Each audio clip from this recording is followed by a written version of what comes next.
Hello everyone, Rafale academy में आप सभी का स्वागत है। आई होप कि आप सब बहुत अच्छे हैं और अपनी स्टडी अच्छे से कर रहे होंगे। आज जो हम यहाँ पर पढ़ेंगे वो होगा आपका करंट अफेयर्स। नवंबर का करंट अफेयर्स आज हम यहाँ पर पढ़ने वाले हैं। और जो हम करंट अफेयर्स में जो क्वेश्चन देखेंगे यहाँ पर, उसका हम स्टैटिक जीके भी आप लगा सकते हो कि पूरा करंट अफेयर से लेके स्टैटिक जीके तक उसे हम कवर करेंगे। ठीक है, तो दोनों आपके कंप्लीट हो जाएंगे। आप स्टैटिक जी के जो भी आपका पॉइंट होगा उसे भी हम यहाँ पर देखेंगे और करंट अफेयर्स भी हमारा नवंबर का कंप्लीट हो जाएगा। चलिए फिर शुरू करते हैं। अपना पहला क्वेश्चन है हमारा कि डीआरडीओ उद्योग अकादमी उत्कृष्टता केंद्र DIACOE किस संस्थान में स्थापित किया गया है। तो आपको पता है कि DIO और CEO जो है ये क्या है कि ये DRDO और IIT रुड़की, ठीक है, IIT रुड़की ने मिलकर क्या किया है, इन्हें स्थापित किया है। ठीक है, क्या है ये? उद्योग अकादमी उत्कृष्टता केंद्र है। ठीक है, क्या है? उद्योग अकादमी उत्कृष्टता केंद्र है जिसे DRDO और IIT रुड़की ने मिलकर स्थापित किया है। बात करें अगर हम DRDO की, तो DRDO की फुल फॉर्म क्या होती है? DRDO की फुल फॉर्म होती है डिफेंस रिसर्च डेवलपमेंट ऑर्गेनाइजेशन। ठीक है, इसकी स्थापना कब हुई थी? DRDO के गठन कब हुआ था? तो इसका जो गठन हुआ था या इसकी जो स्थापना हुई थी वो हुई थी 1958। ठीक है, 1958 में DRDO की स्थापना हुई थी। और बात करें DRDO का मुख्यालय कहाँ पर है, अगर मैं आपसे पूछूं कि DRDO का मुख्यालय कहाँ पर है, तो DRDO का मुख्यालय होगा नई दिल्ली। ठीक है, कहाँ पर होगा? नई दिल्ली में DRDO का मुख्यालय है। ठीक है, और इसके डायरेक्टर कौन है? DRDO के डायरेक्टर कौन है? DRDO के डायरेक्टर कौन है?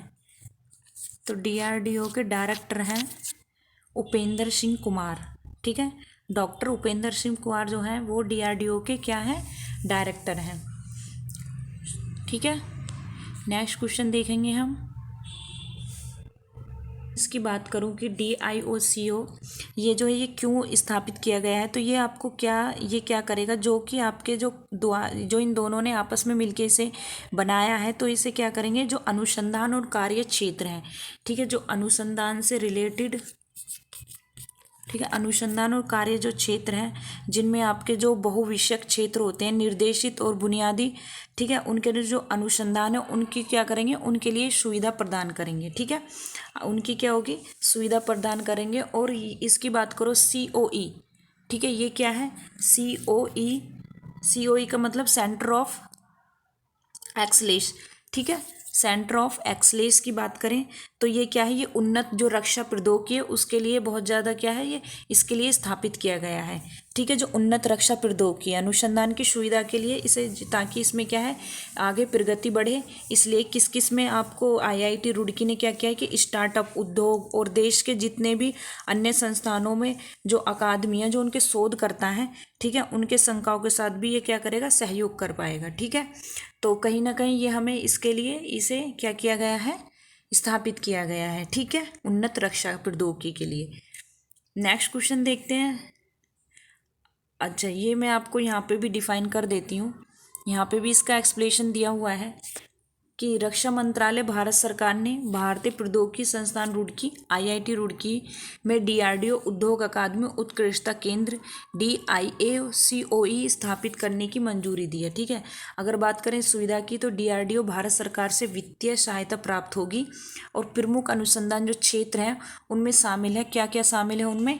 स्मार्ट इंफ्रास्ट्रक्चर, रक्षा अनुप्रयोगों के लिए कठोर संरचनाएं, ठीक है, ऊर्जा भंडारण, तो इन सब के लिए क्या है, ये लाभदायक होगा। ठीक है, ऊर्जा भंडारण उपकरण, भूस्खलन, हिमपात, हिमस्खलन अध्ययन, स्पानिंग लेंसर और स्पेशलिटी फाइबर अन्य।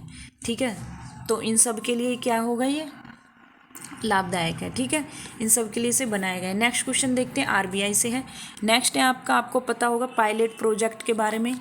ये अभी पायलट जो है ये अभी RBI ने किया है। ठीक है, तो RBI ने लॉन्च किया है इसे पायलट को। ठीक है, तो RBI ने क्या किया है कि RBI ने अपने पायलट चरण में किस प्रकार की central bank digital currency launch की है, बताइए, खुदरा, थोक बिक्री, वस्तु, क्रिप्टो मुद्रा या फिर क्या है, बताइए इनमें। तो आप कहोगे बी जो है थोक मुद्रा। ठीक है, थोक मुद्रा। आपको पता है ये क्या है कि ये जो जो आरबीआई ने जो डिजिटल करेंसी जो लॉन्च की है पायलट प्रोजेक्ट के तहत, तो ये क्या है कि इसमें क्या होगा कि जैसे आपकी जो हमारी जो करेंसी है, जैसे जो रुपया है, जैसे काम करता है वैसे ये भी काम करेगी। ठीक है, तो थोड़ा सा देख लेते हैं हम आरबीआई के बारे में।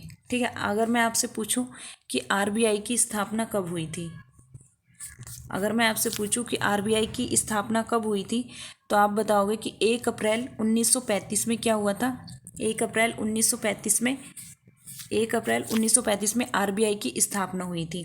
और बात करें कि इसके गवर्नर कौन है, आरबीआई के गवर्नर कौन है, तो शक्तिकांत दास जी क्या है, आरबीआई के गवर्नर हैं। ठीक है, अगर मैं आपसे पूछूं कि आरबीआई के क्या काम हैं, आरबीआई के, ये सोचने वाली बात है, हम कभी भी नहीं सोचते। अगर मैं आपसे एक दो काम पूछूं आरबीआई का, तो आप बस ये बताओगे कि ये नोट जारी करता है, करेंसी जारी करता है। ठीक है, लेकिन इससे अलग भी इसके और भी काम है कि जो आप जो रुपया होता है उस पर क्या है, ये नियंत्रण भी करता है। ठीक है, कि बाजार में ज़्यादा मुद्रा तो नहीं है। ठीक है, तो उसका भी क्या करता है, ये वैसे इकोनॉमिक्स से ज़्यादा डिटेलिंग में चला जाएगा, लेकिन फिर भी मैं आपको मोटा मोटा बता रही हूँ कि ये जो आरबीआई है, आरबीआई एक क्या करता है, रुपये जारी करता है, और क्या करता है, रुपये पे नियंत्रण भी रखता है। ठीक है, दो काम ये हो गया। और जो आपूर्ति होती है उसको भी क्या है, बनाए रखने की भी इसी की जिम्मेदारी है। और बात करें तो भुगतान की, तो भुगतान जो प्रणाली है आपकी, भुगतान प्रणाली को क्या है, इसका भी प्रबंधन करता है। ठीक है, आरबीआई। ठीक है, भुगतान प्रणाली का भी प्रबंधन करता है, और जो हमारा जो आर्थिक विकास है उसको भी बढ़ावा देने में क्या करता है, काम करता है। तो ये आरबीआई के काम हो गए हैं। ठीक है, और अगर बात करें हम आरबीआई का राष्ट्रीयकरण कब किया गया था, अगर मैं आपसे पूछूं कि आरबीआई का राष्ट्रीयकरण कब हुआ था, आरबीआई का राष्ट्रीयकरण आपको बताना है तो 1 जनवरी 1949 में। ठीक है, 1 जनवरी 1949 में इसका क्या है, राष्ट्रीयकरण कर दिया गया था। जैसे ही हमारा 15 अगस्त 1947 को देश आज़ाद हुआ था, तो स्वतंत्रता के बाद 1 जनवरी 1949 में आरबीआई का क्या है, राष्ट्रीयकरण कर दिया गया था। ठीक है, अगर बात करें, अगर आप सोचते हैं कि आरबीआई की स्थापना क्यों हुई या कैसे हुई थी, तो आप हल्टन यंग कमीशन के बारे में आपने सुना होगा। तो 1926 में क्या हुआ था कि उसने हल्टन यंग कमीशन ने आरबीआई की स्थापना की सिफारिश की थी। किससे की थी, तो जो सिफारिश की थी वो की थी उन्होंने डॉक्टर भीमराव अंबेडकर जी से बोला था। ठीक है, उनकी एक पुस्तक भी है हल्टन यंग कमीशन की। ठीक है, उनकी पुस्तक क्या है, उनकी पुस्तक का क्या नाम है, द प्रॉब्लम ऑफ रूपी इट्स। ठीक है, ये उनकी पुस्तक का नाम है, द प्रॉब्लम ऑफ रूपी जो है उनकी पुस्तक का नाम है। और its origin and it's solution RBI के आधार पर अगर बात करें तो प्रस्तुत की गई सिफारिशों और दिशा निर्देशों के आधार पर, इन्हीं के आधार पर क्या हुआ था कि आरबीआई की स्थापना हुई थी। तो याद रखना, अगर आपसे पूछा जाए, तो अगर आपसे आ भी जाए कि आरबीआई की स्थापना किसकी सिफारिशों पर की गई थी, तो याद रखना 1926 में हिल्टन यंग कमीशन। ठीक है, कौन सा, हिल्टन यंग कमीशन के सिफारिशों किससे की गई थी, डॉक्टर भीमराव अंबेडकर जी से। ठीक है, ये याद रहेगा आप लोगों को। और आपको पता होगा जब विश्व युद्ध हुआ था, तो तब जब आर्थिक संकट हो गया था, उसके बाद ये सोचा गया था कि हम मतलब एक बैंक की स्थापना करें, तो तब उसके बाद में आरबीआई की स्थापना की गई थी प्रथम विश्व युद्ध के बाद। ठीक है, ये हो गया है आपका आरबीआई से थोड़ा थोड़ा हमने उसका बेसिक देख लिया था। अगर बात करें तो थोक बिक्रा, जो कि हम अपने क्वेश्चन पे आते हैं, तो भारतीय रिजर्व बैंक आरबीआई ने थोक खंड के लिए केंद्रीय बैंक समर्थित डिजिटल रुपए के लिए पायलट लॉन्च किया है। ठीक है, लॉन्च किया है आरबीआई ने central bank digital currency wholesale e रुपए। ठीक है, ई रुपए डब्लू पायलट के संचालन के पर एक बयान में ये कहा है, जो ई रुपए हैं उनके बयान में यह घोषणा की है कि पायलट के लिए चुने गए कौन से 9 बैंक हैं, State Bank of India, Bank of Baroda, Union Bank of India, HDFC Bank, IIC Bank और Kotak Mahindra Bank, Yes Bank, IDFC First Bank और एचएसबी। ठीक है, ये बैंकों के नाम हैं, ये बैंक हुए, याद रखोगे आप सभी। नेक्स्ट क्वेश्चन देखते हैं, कौन सा भारतीय राज्य विभिन्न क्षेत्रों में प्रतिष्ठित व्यक्तियों को राज्योत्सव पुरस्कार प्रदान करता है। तो बताइए कौन सा भारतीय राज्य विभिन्न क्षेत्रों में प्रतिष्ठित व्यक्तियों को राज्योत्सव पुरस्कार प्रदान करता है? केरल, कर्नाटक, आंध्र प्रदेश, बिहार। बताइए बताइए कौन सा राज्य है जो करता है? तो आप कहोगे कर्नाटक। ठीक है, कर्नाटक सरकार ने राज्योत्सव पुरस्कार प्राप्त करने वालों के नामों की घोषणा की है, क्योंकि राज्य इस वर्ष क्या है 67वां कन्नड़ राज्य उत्सव मना रहा है। तो यह प्रतिष्ठित व्यक्तियों को दिए जाने वाला एक वार्षिक पुरस्कार होता है। ठीक है, आपसे पूछा जा सकता है जिन्होंने विभिन्न क्षेत्रों में महत्वपूर्ण सेवा प्रदान की है। तो अब ये किसको दिया है? इसरो के जो पूर्व अध्यक्ष के सिवान रह चुके हैं, ये उन्हें दिया गया है। ठीक है, सहकारिता को लोकप्रिय बनाने वाली सौलीगार मदम्मा, यक्षगान कलाकार डॉक्टर एम प्रभाकर जोशी 67वें पुरस्कार पाने वालों में शामिल हैं। ठीक है, ये उनके नाम थे। नेक्स्ट क्वेश्चन देखते हैं, भारत ने किस देश के शरणार्थियों के लिए समर्थन करने के लिए UNRWA को 2.5 मिलियन अमेरिकी डॉलर का चेक प्रदान किया है? तो किसने किया? इजराइल, बांग्लादेश, फिलिस्तीन, चीन। किसने किया है? तो सी आपका बिल्कुल क्वेश्चन सही फिलिस्तीन होगा। ठीक है, देखते हैं इसका एक्सप्लेनेशन देखते हैं पूरा। तो फिलिस्तीन आपका बिल्कुल सही है। भारत ने नियर ईस्ट UNRWA में फिलिस्तीन शरणार्थियों के लिए संयुक्त राष्ट्र राहत और कार्य एजेंसी को 2.5 मिलियन अमेरिकी डॉलर का चेक प्रस्तुत किया है। ठीक है, कितने का? 2.5 मिलियन का। यह फिलिस्तीनी शरणार्थी जो हैं, ठीक है, जो शरणार्थी हैं उनके लिए क्या किया गया है? समर्थन करने के लिए संगठन द्वारा चलाए जा रहे स्कूलों और स्वास्थ्य केंद्रों के लिए अन्य बुनियादी सेवाओं को सेवा के लिए 5 मिलियन अमेरिकी डॉलर की वार्षिक सहायता को दूसरी किस्त है। ठीक है, तो ये दिया गया था। नेक्स्ट क्वेश्चन देखते हैं। नेक्स्ट, भारत ने जल संसाधन विकास और प्रबंधन के क्षेत्र में सहयोग के लिए किस देश के साथ समझौता ज्ञापन हस्ताक्षर किए हैं? जल संसाधन विकास और प्रबंधन के क्षेत्र में सहयोग के लिए किस देश के साथ समझौता ज्ञापन पर हस्ताक्षर किए हैं? Finland, Denmark, Austria, New Zealand. बताइए किसके साथ किए हैं? तो ये किए हैं डेनमार्क के साथ। केंद्रीय मंत्रिमंडल ने क्या किया है? केंद्रीय मंत्रिमंडल ने जल संसाधन विकास और प्रबंधन के क्षेत्र में सहयोग पर भारत और डेनमार्क के बीच एक समझौता ज्ञापन हुआ है, जिसे हम जो समझौता होते हैं ज्ञापन जो उसे हम MOU भी बोल देते हैं। ठीक है, तो दोनों देशों ने हरित सामरिक भागीदारी की स्थापना पर एक संयुक्त वक्तव्य जारी किया है, जिसमें उन्होंने क्या बोला है? उन्होंने बोला है कि जो स्मार्ट जल संसाधन प्रबंधन के लिए उत्कृष्टता केंद्र और वाराणसी में स्वच्छ नदी जल पर एक स्मार्ट लैब की योजना है। ठीक है, वाराणसी में स्वच्छ नदी जल पर क्या है? एक स्मार्ट लैब की क्या है? योजना है। ठीक है, नेक्स्ट क्वेश्चन देखते हैं। नेक्स्ट क्वेश्चन है आपका कि शिक्षा मंत्रालय की UDISE+ रिपोर्ट के अनुसार 2021-22 में जो स्कूली शिक्षा के किस स्तर पर सकल नामांकन अनुपात में सुधार हुआ है? बताइए, प्राथमिक स्तर पर या उच्च प्राथमिक स्तर पर या उच्च माध्यमिक स्तर पर या सभी स्तरों पर? बताइए किस पर हुआ है? बताइए सभी स्तरों पर हुआ है या फिर किस पे हुआ है? तो आप बोलोगे सभी स्तर पे हुआ है। ठीक है, शिक्षा मंत्रालय ने क्या किया है कि हाल ही में unified district information system for education plus UDIS की फुल फॉर्म आप याद रखना, आपसे पूछी जाए तो आप याद रखना है। ठीक है, इसके रिपोर्ट के अनुसार क्या हुआ है कि 2020 और 21 की तुलना में अगर हम बात करें तो 2021 की 22 में जो स्कूली शिक्षा के प्राथमिक और उच्च प्राथमिक और उच्चतर माध्यमिक स्तर में क्या हुआ है? सकल नामांकन अनुपात में GIR में सुधार हुआ है। ठीक है, और 2021-22 की जो प्राथमिक से उच्चतर माध्यमिक तक स्कूल शिक्षा में नामांकित जो छात्र हैं उनकी संख्या में पिछले वर्ष की तुलना में क्या हुआ है? वृद्धि हुई है। कितनी लाख की? 19.36 लाख नामांकन हुए उनमें क्या हुई है? वृद्धि हुई। यानी कि जो स्कूल का जो शिक्षा स्तर है, यानी कि प्राथमिक भी और उच्च प्राथमिक, ठीक है, उच्चतर माध्यमिक स्तर, उनमें सब में क्या हुआ है? सुधार हुआ है 2021-22 की तुलना में। ठीक है, 2020-21 की तुलना में 2021-22 में बहुत ज़्यादा सुधार हुआ है। ठीक है, नेक्स्ट क्वेश्चन देखते हैं। भारतीय जनसंचार संस्थान IIMC के उत्तर पूर्वी क्षेत्रीय परिसर का उद्घाटन किस शहर में किया जाएगा? बताइए, गुवाहाटी में, आइजोल में, कोहिमा में, दिसपुर में। बताइए, ये सभी स्टेट की राजधानियां हैं।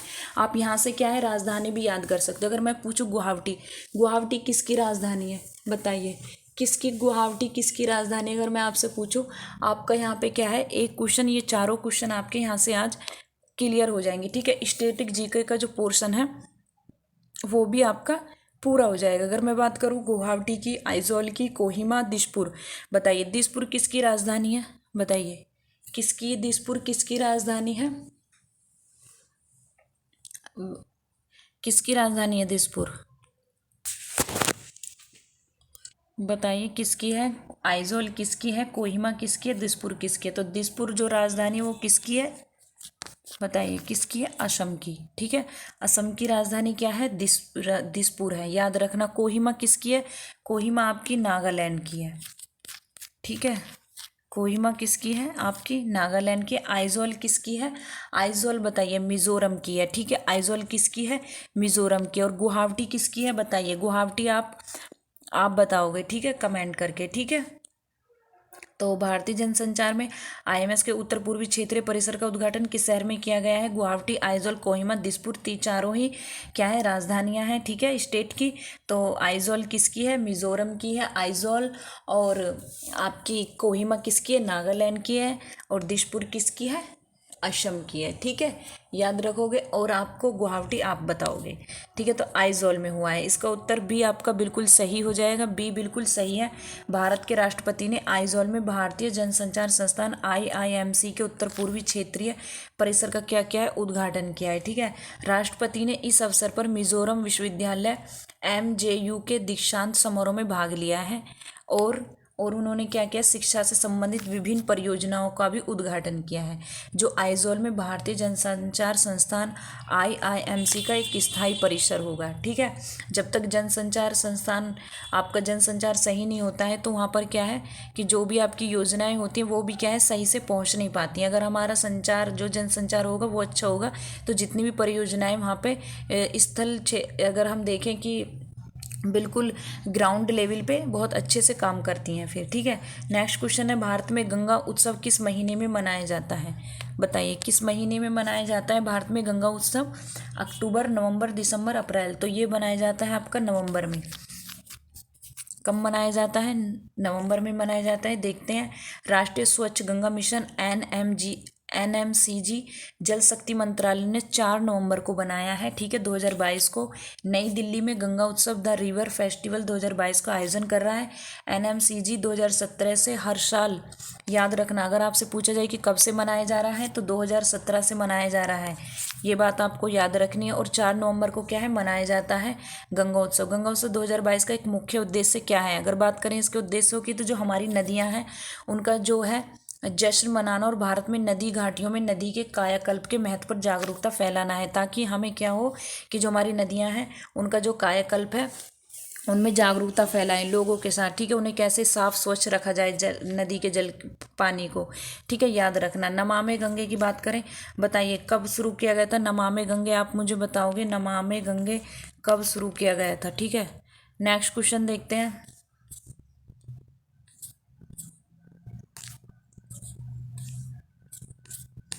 किस शहर में शिल्प समागम 2022 प्रदर्शनी का उद्घाटन किया गया है? नई दिल्ली, मुंबई, गांधीनगर, जयपुर। बताइए नई दिल्ली, मुंबई, गांधीनगर, जयपुर कब किया गया? तो किस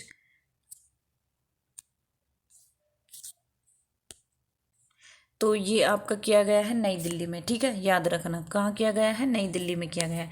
नेक्स्ट है, किस केंद्रीय मंत्रालय ने स्वच्छ सर्वेक्षण ग्रामीण 2023 टूलकिट लॉन्च किया है? बताइए जल शक्ति मंत्रालय ने, ग्रामीण विकास मंत्रालय ने, आवास और शहरी मंत्रालय ने, या कृषि और किसान कल्याण मंत्रालय ने? किसने शुरू किया है? तो ये किया है जल शक्ति मंत्रालय ने।